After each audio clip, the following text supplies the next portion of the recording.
The letter came folded in quiet formality. A messenger brought it. No wax seal. No flourish. Just a simple page, neatly written, clean, and cold. For the sake of harmony. It said, "We ask that Brother Francis refrain from preaching in the lower valley." There was no accusation. No correction. Just a request. Francis read it once. Then again. He did not ask for explanation. He did not write back. He simply folded the letter. And placed it in the sleeve of his robe. Then, he obeyed. That afternoon, he returned to the village below. The same homes. The same faces. He helped carry water. He tended a sick child. He prayed, but not aloud. He said nothing. No sermon. No guidance. No blessing. Only work. And silence. The villagers noticed. Some nodded in greeting. Others watched from windows. A few said, "Is he well? He used to speak." But Francis only smiled. And kept moving. The silence was not cold. Not yet. It was obedient. But not peaceful. By the second day, the silence had settled. Francis kept his rhythm. He rose early. Prayed in stillness. Tended to the sick. Sat with the old. Ate little. Said less. No one told him to stop preaching again. No one reminded him. But neither did anyone invite him to speak. He was honored. But no longer needed. The baker, once eager to share her dreams with him, now passed with a nod. The children who used to gather at his feet now stood at a distance. Quiet, watching. One child even whispered to his mother, "He doesn't speak anymore. Did he do something wrong?" Francis heard it. He did not respond. He only smiled softly. And walked past the boy. Toward the chapel. Inside, the air felt thinner. Not heavy. Not dark. Just emptied. The candles burned. The icons remained. But the space no longer pulsed with presence. It echoed too easily. As if the prayers once said there had faded. Before they reached heaven. Francis knelt. He prayed inwardly. But even his own words felt quiet inside his chest. He did not fear. But he felt the first hint of absence. By the third day, the well outside the village stopped drawing water. It wasn't dry. But the rope caught. The bucket tilted. And the water came up clouded. It had never done that before. The villagers murmured. Some blamed the season. Others blamed the stone. No one blamed Francis. But no one looked at him directly anymore. A boy tripped near the path where Francis walked. He scraped his arm. Francis reached to help him up. The boy's mother pulled him back. Before Francis's hand could touch his shoulder. She said nothing. Only smiled awkwardly. Francis said nothing in return. He turned. And kept walking. At the chapel, the silence had grown. The air felt stale. The candles burned shorter. And when Francis lit one, the flame bent away from the altar. Just slightly. But enough to notice. He stood still. Not in fear. Not in anger. Just stillness. Listening. He had obeyed. He had spoken no word in the village. Offered no blessing. Preached no truth. And now, the sacred things seemed to be leaving. Not because of rebellion, but because of silence. On the fourth day, Francis sat beneath the olive tree near the chapel. It had always been his place of rest. Birds gathered there. Children sat beside him. Quiet souls came to listen. Even when he had no words. But today, no birds came. No children. Just wind. And silence. He closed his eyes. Listened for the stillness of God. That deep, interior breath he had known since his calling. But it did not rise. The stillness he felt now was not divine.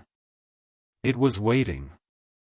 Inside the chapel, he noticed the candles no longer burned evenly. The left side of the altar always burned longer. Now they both flickered out early. No draft. No breeze. The sound of his footsteps echoed louder than before. His prayers no longer felt cradled by the space. They landed hard. And stayed low. That evening, a woman came to the chapel. She knelt in silence for a long time. Then she looked toward Francis, seated in the corner. "Why don't you speak any more?" she asked softly. He looked at her. And answered with a whisper. "I was asked not to." She nodded once. And then said, "It's quieter now. But not in the way it used to be." Then she left. Leaving Francis with a silence that no longer comforted. That night, Francis could not sleep. Not from restlessness. Not from fear. But from something deeper. The absence of recognition. He prayed. Not aloud. But within the small frame of his soul. And it felt as if no one was listening. In the morning, he walked the path through the lower valley. The one where he used to teach. Where crowds would gather, not for performance, but for peace. That place was empty now. He stood beneath the same fig tree. Touched the stone where he used to sit. The wind moved. But nothing else. The ground felt firm. The air, clean. But the welcome was gone. As if something sacred had once rested here. And left quietly. Not offended. Not driven out. Just uninvited. Later, as he drew water from the inner well at the monastery, he found the rope worn, fraying. The bucket came up. Half full. Tilted. The water tasted the same. But the thirst remained. One of the brothers passed him in silence. Francis nodded. The brother looked down. And kept walking. Not in contempt. Not in shame. Just distance. A widening space. Where spirit once flowed. On the sixth day, Francis returned to the chapel alone. He did not light the candles. He did not kneel. He stood in the center of the space. And waited. The silence met him. Not with warmth. Not with cold. Just stillness. Without invitation. He spoke aloud. His voice soft. I did not resist. I did not defy. His words echoed once. Then faded. I obeyed. He closed his eyes. waited for peace. But it did not come. Not because of guilt. Not because of doubt. Just emptiness.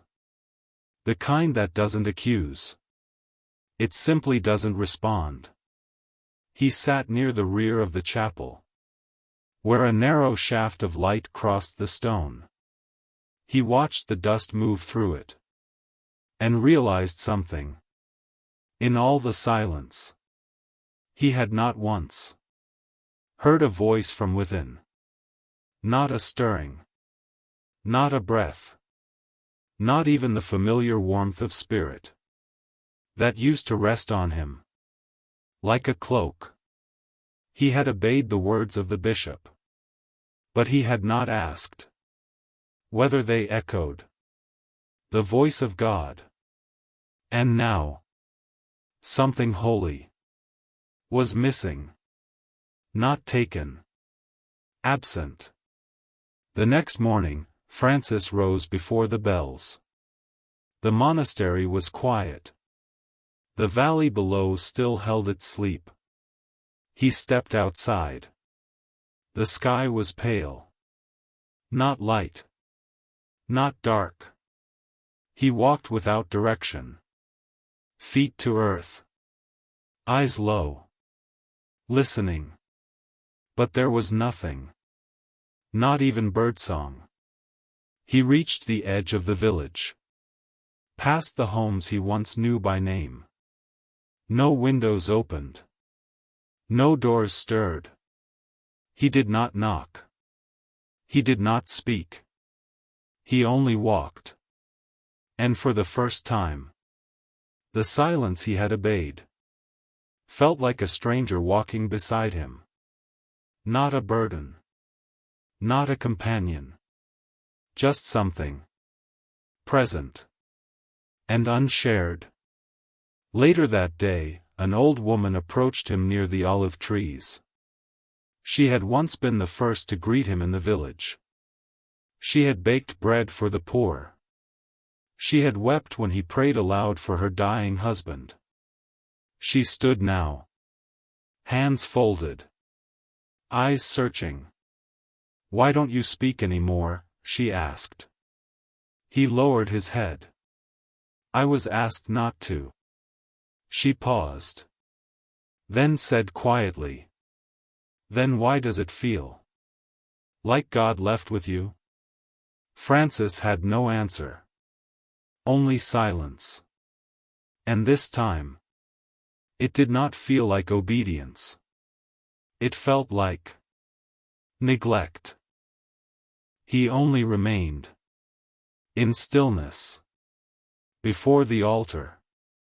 And as the candle burned, a single bird landed on the windowsill. It didn't sing, but it stayed. Francis smiled. He did not move. And the silence held something again. Word spread without being spoken. A few villagers passed the chapel that afternoon and saw Francis kneeling alone inside. He said nothing. He did not gesture. But he was there. Present. Still. Unmoving. By evening, the candles were still lit. And someone had left bread near the chapel door. The next day, a young girl walked past the olive tree and stopped. She looked at Francis as he sat beneath the branches. "You came back," she said. Francis nodded. "Did someone let you?" He smiled gently. "No one stopped me." She sat near him. Far enough for reverence. Close enough for trust. Neither of them spoke again. But a small bird hopped near the base of the tree and began to scratch at the earth. It sang once. Soft. Brief. But unmistakably alive. Inside the chapel, The air was still dry. But the altar no longer felt abandoned. The silence remained.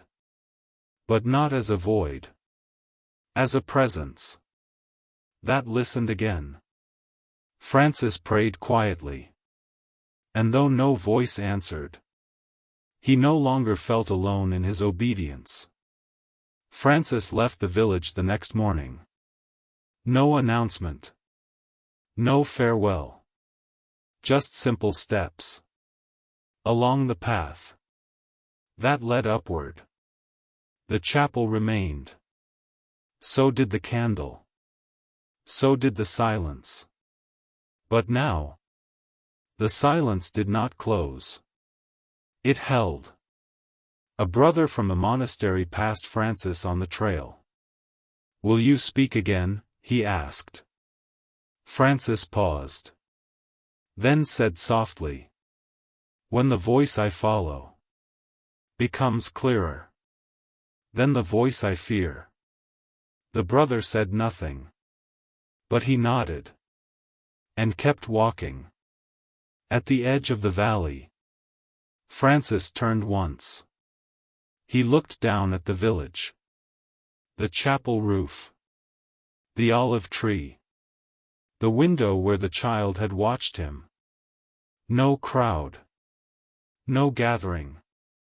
But a sense. Faint but sure. That something holy